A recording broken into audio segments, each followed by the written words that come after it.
Hello, today I'm reading New Sophie Scott Goes South. Well, I'm going to start reading it. It's quite a long book, so I won't be able to get all the way through it. So I'll read for about 10 minutes and then stop and we'll go on tomorrow.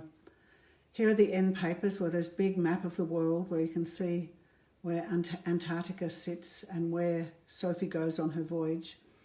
And there's lots of extra information about Antarctica on that page. Here's the title page, and here's the imprint. And you can see it's dedicated to my friend Coral Tulloch, who is a children's author and illustrator too, and has also been an Antarctic Arts Fellow and written beautiful stories about Antarctica.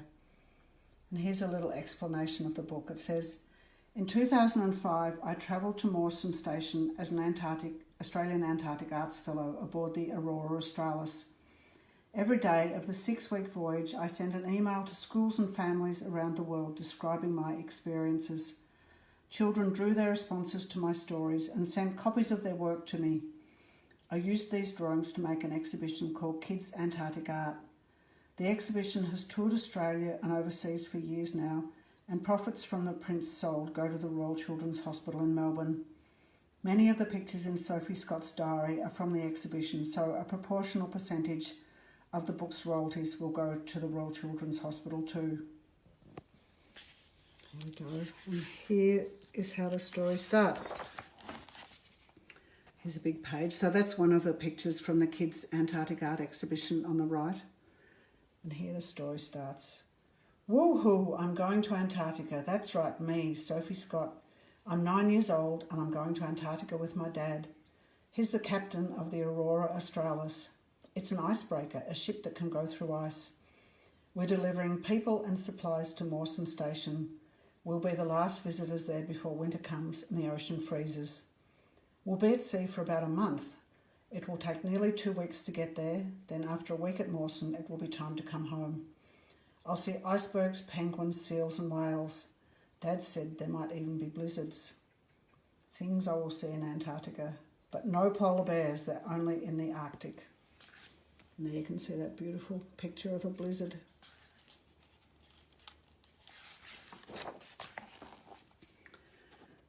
Okay, here's the next page. It starts with day 1.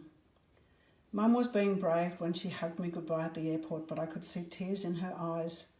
Alfie was sad too, so I promised to bring him back some Antarctic ice. When our plane was arriving in Hobart, I could see the Aurora Australis in the harbour. She looked tiny from the air, but when I stood beside her, Dad says ships are always girls, I could see she was enormous, as long as a soccer ground and 5 stories high. Dad carried my bags to our cabin and I unpacked my things. My bunk has a little curtain I can pull across. There's a reading light just above my pillow and it feels like a cubby house.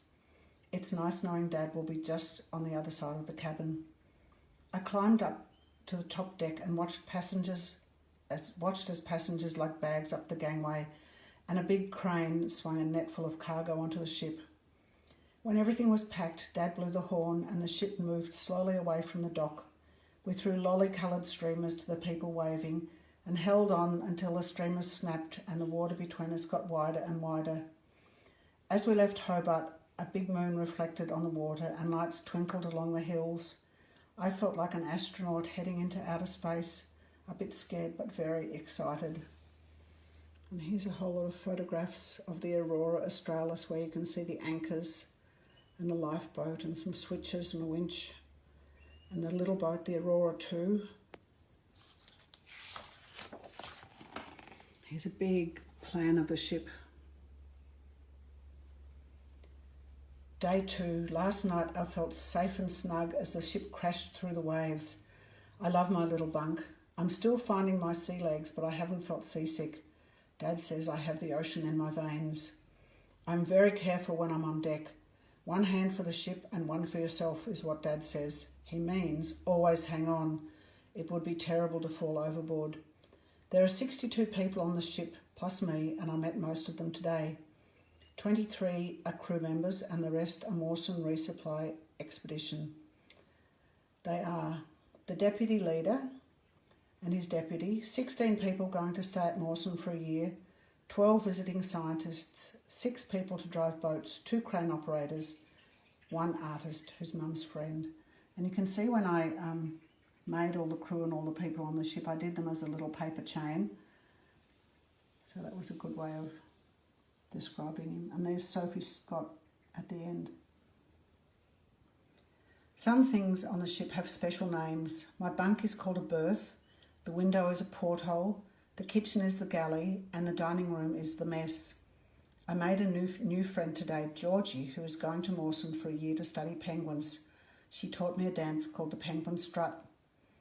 This morning we put on our life jackets and all went to the heli deck for a muster, where we learned about safety and rescue. We climbed into the big orange lifeboats hanging off the side of the ship. Each one fits 70 people and the toilet is a bucket. The food is stale sea biscuits. I hope we don't ever have to use the lifeboats. Dad says I shouldn't worry. He's been to Antarctica lots of times and never been shipwrecked.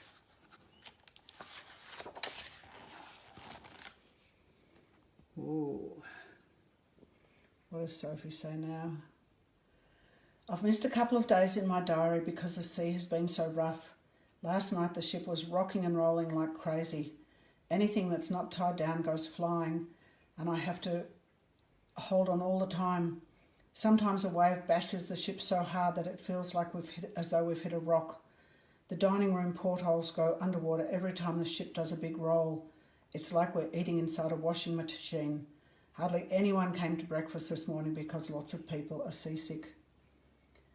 Mum's friend Sarah has given me a desk in her studio where I can draw and paint. It's a tiny cabin with no windows.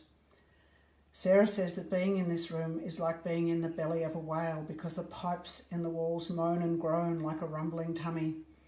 I'm not allowed to go on deck by myself when the sea is this rough, but this afternoon Dad let me go with Sarah to take some photos. The wind was so strong and cold I could hardly breathe. The ship rolled beneath us like a bucking horse, and we watched an albatross sweep across the waves.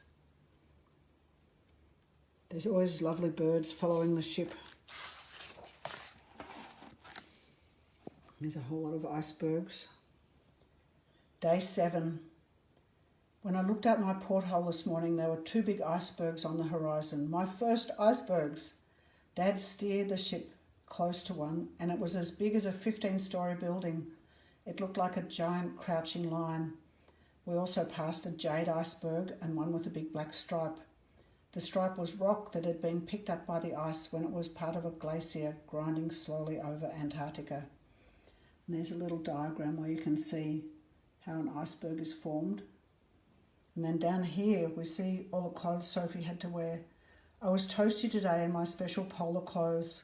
First I put on a thermal top and long johns, thick woolen socks, a neck warmer, polar fleece top and pants, freezer suit, insulated snow boots, mittens, beanie, sunglasses, and finally a big Gore-Tex jacket. I looked like a Teletubby.